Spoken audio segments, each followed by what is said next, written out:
Hi, I'm Paul Bennett from St Brigid Catholic School at Evanston, and along with my Deputy Principal, Gennaro Manella, Andrea White, my Assistant Principal, Religious Identity and Mission, we've participated in nurturing the mustard seed over the last 3 days. What's attending done in relation to the work at our school? One, I guess, is the fact that as time to sit together as a leadership team has been really crucial. And I guess two, going through the 3 days has been the process that we've been led through, and ultimately where we've finished up now on the last session.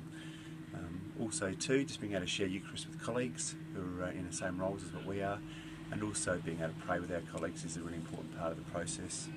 Focusing on the challenges, it's been great reflecting on the elements of our religious leadership, in particular areas of strength, and probably elements that have been neglected amongst the business of our roles as leaders in Catholic schools. Looking at the role of mercy in our work and the challenge that we have with the tension that arises sometimes in various situations that we have to contend with has been really useful as well.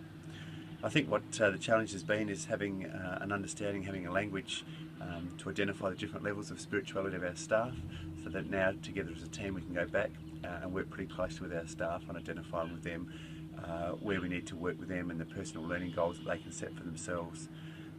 Contemplating our Catholic identity was also another great session, looking externally at elements and features of our school, walking inside our school. How do we really know, and how can we tell through symbols and elements of how the environment of our school that we are a Catholic community. The opportunities, the use of youth theory U to identify change process, how to understand it, how to manipulate it, and how to communicate it to our staff is going to be really important. The strategic planning and the use of establishing the Lotus diagram. I must admit at one stage I was wondering where we were heading with the process and getting a little bit anxious that we weren't going to have time to consolidate it, but certainly the last couple of sessions have been really fruitful in being able to enable us, excuse the cargo pass, in enabling to be able to consolidate that really well.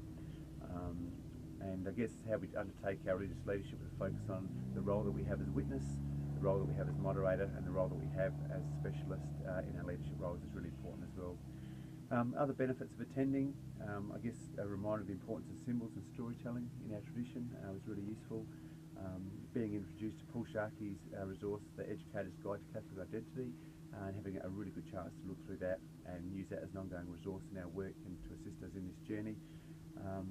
And establishing links with staff formation and how we can continually work on that, and particularly through the continuous improvement framework and Catholic identity, and giving it the resources and energy that it requires, so we can be pretty genuine and authentic in what we're doing as Catholic leaders today. So I highly recommend participation in the program.